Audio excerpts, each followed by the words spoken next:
Hello, and welcome to another edition of Family Wealth and Other Musings. I am your host, Becky Easton, and today, as September brings National Suicide Prevention Month to light, I wanted to talk about something a little bit more somber. Even though I regularly am talking about death on a daily basis, suicide always hits just a little bit differently. And according to some of the most recent statistics we have from 2020, just under 46,000 people died by suicide in the United States, which breaks down to one death every 11 minutes. That is striking when you really think about it. 12.2 million adults seriously thought about suicide in 2020. 3.2 million adults made a plan, and 1.2 million adults actually attempted suicide. And for every suicide death, there are 4 hospitalizations for attempts, 8 emergency department visits related to suicide, 27 self-reported suicide attempts, and 275 people who have seriously considered suicide. These numbers really just are striking, guys, and I think one thing, at least in a handful of the people that I have known, it may feel like you're alone in these thoughts. And I mean, honestly, I would be lying if I had said I had never had the thought cross my mind. I can't say that I've ever made a plan or made an attempt, but I've certainly had those thoughts. I struggle with ADHD myself, and I have plenty of intrusive thoughts, and suicide has been one of them on occasion, and I'm certainly very grateful that it never went any further than that for me. However, it's just really not the case for so many other Americans every single year. And this year, the Suicide Crisis Lifeline was made a whole lot easier to remember. Now you just have to dial 3 digits, 988, gets you to the Suicide Crisis Lifeline. And there are many of options available there to help you cope if you are struggling with thoughts about this, or to help someone that you know. And I'm looking at the website now, it's 988lifeline.org, and there are a bunch of resources here for, just like I said, how to help yourself, how to help someone you love. And I wanted to share some of that with you because this can be so invaluable. Just knowing what sorts of resources are out there, and know that you're not alone. You're not alone. So if you're looking to find some help for yourself, there are resources here to help you find a therapist or a support group, build a support network, and then also how to use that support network. And one that I found really interesting is how to make a safety plan. And a safety plan is something that's designed to guide you through a crisis. There are a few steps here and a template that you can download so that you can really dig in and write this information down for yourself. And the steps include recognizing your warning signs. What are those thoughts, images, moods, situations, or behaviors that indicate to you that a crisis may be developing? Then you want to use your own coping strategies. So you're listing out things you can do on your own to help you not act on urges to harm yourself. Then you want to socialize with others who can offer support, as well as just a distraction from the crisis. Then you want to contact family members or friends who may help to resolve that crisis. You want to be sure you're keeping a list of both of these sets of people who are supportive and who you feel you can talk to when you're under stress. Then you want to contact your mental health professionals or agencies. So you're keeping a list of names, numbers, and locations of clinicians, local emergency rooms, and crisis hotlines, including 988. It's so easy to call now, guys. Put all those numbers into your phone even. Then you also want to ensure that your environment is safe. If you've actually thought of ways in which you might want to harm yourself, you want to work with a counselor to develop a plan to limit your access to those means. And then you also have resources to allow you to help someone else. First of all, by recognizing whether they need your help. There are a number of warning signs that can help you determine if one of your loved ones is at risk for suicide, especially if it's new or increased behavior or seems related to a painful event, loss, or change. And some of those warning signs include talking about wanting to die or kill themselves, looking for a way to kill themselves, like searching online or buying a gun, talking about feeling hopeless, having no reason to live, feeling trapped or in unbearable pain. They may also start talking about being a burden to others or increasing the use of alcohol or drugs. They might sleep too little or too much, act anxious or agitated, start withdrawing or isolating themselves, may have extreme mood swings and start showing rage about or talk about seeking revenge. And what is it that you can even do to help them? Number one, 988 is for you also. Reach out and talk about this crisis. You want to be direct. You want to talk openly and matter-of-factly about suicide, and don't be sworn to secrecy. You do want to seek support and not further that culture of, shame.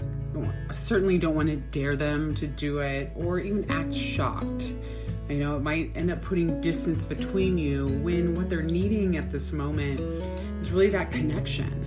You want to be willing to listen and allow expressions of feelings. You also want to try as hard as you can to be non-judgmental. You don't want to debate whether suicide is right or wrong, or whether their feelings are good or bad. You don't want to lecture them on the value of life, but rather get involved, become available, and take action.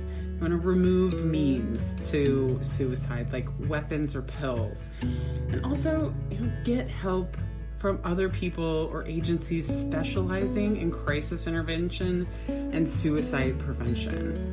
And then there are 5 action steps for communicating with someone who may be suicidal.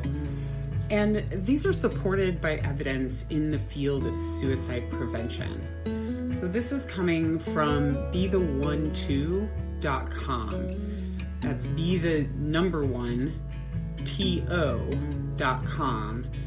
And the 5 steps are ask, be there, keep them safe, help them connect, and follow up. So you want to be the one to ask. And asking that question directly, are you thinking about suicide, communicates that you're open to speaking about suicide in a non-judgmental and supportive way. Asking in a direct, unbiased manner can open the door for effective dialogue about their emotional pain and allows everyone involved to see what next steps need to be taken.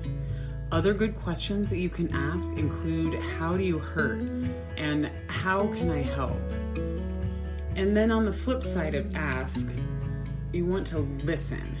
Make sure that you're taking their answers seriously and not ignoring them. particularly if they indicate that they're experiencing actual thoughts of suicide. Listening to their reasons for being in such emotional pain, as well as listening for any potential reasons that they want to continue to stay alive, are both incredibly important when they're telling you what's going wrong.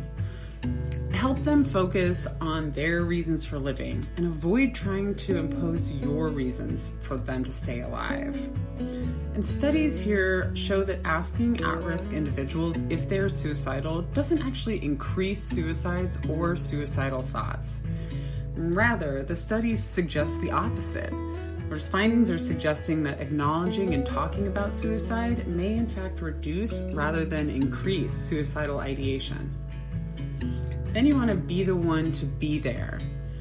And this could mean being physically present for someone, speaking with them on the phone when you can, or any other way that shows support for the person at risk.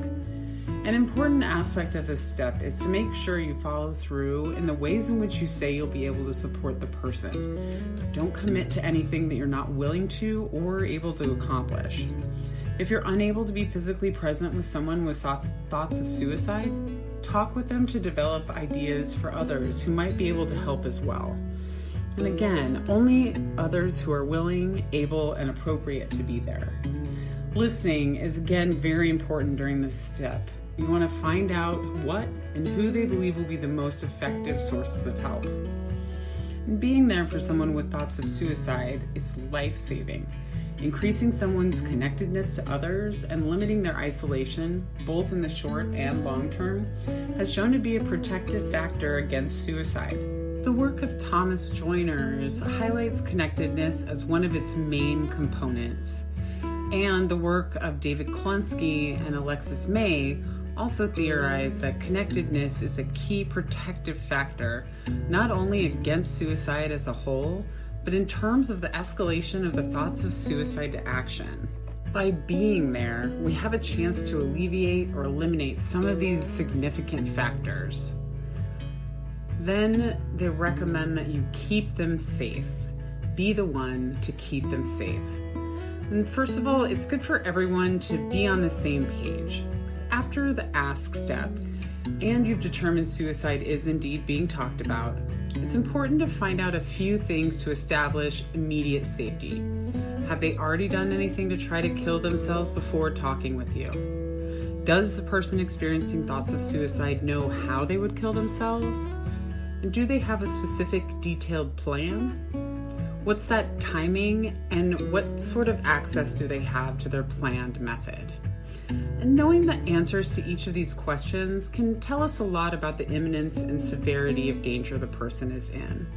For instance, the more steps and pieces of a plan that are in place, the higher their severity of risk and their capability to enact their plan might be.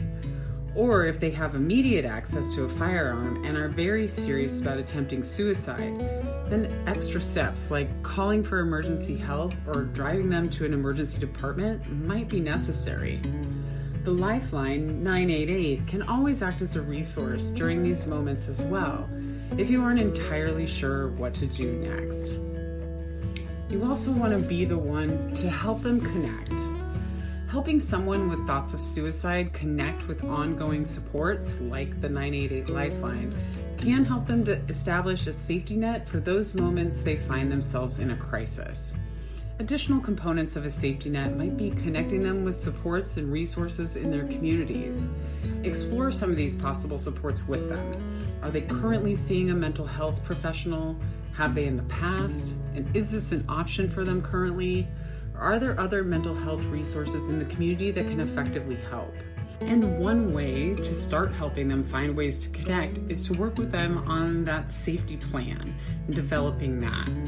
Studies have shown that individuals that called the National Suicide Prevention Lifeline were significantly more likely to feel less depressed, less suicidal, less overwhelmed, and more hopeful by the end of the calls handled by applied suicide intervention skills trained counselors. And these improvements were linked to the assist-related counselor interventions, including listening without judgment, exploring reasons for living, and creating a network of support. And And then you want to be the one to follow up.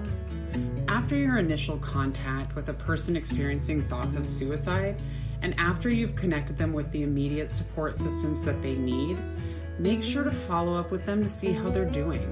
Just leave a message, send them a text, or give them a call. A follow-up step is really a great time to check in with them and see if there's anything more you're capable of helping with, or if there are things you've said you would do and haven't yet had the chance to get done for them. This type of contact can continue to increase their feelings of connectedness and share your ongoing support. And there's evidence that even a simple form of reaching out, like sending a caring postcard, can potentially reduce their risk for suicide.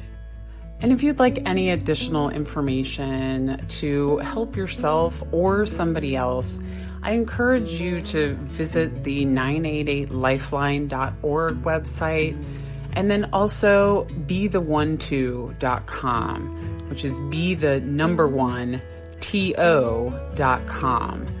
And like I said, there's so much information here. The numbers are strikingly high as far as suicide goes, and so much higher just in adults who have seriously thought about suicide. You're not alone, and you should be able to get the help that you deserve. September, again, is National Suicide Prevention Month, so let's talk about it. Let's bring this conversation out into light and let everyone who has suicidal thoughts know that they are not alone and that you are going to be there for them. This has been another episode of Family Wealth and Other Musings, and I am your host, Becky Easton. I will talk to you tomorrow.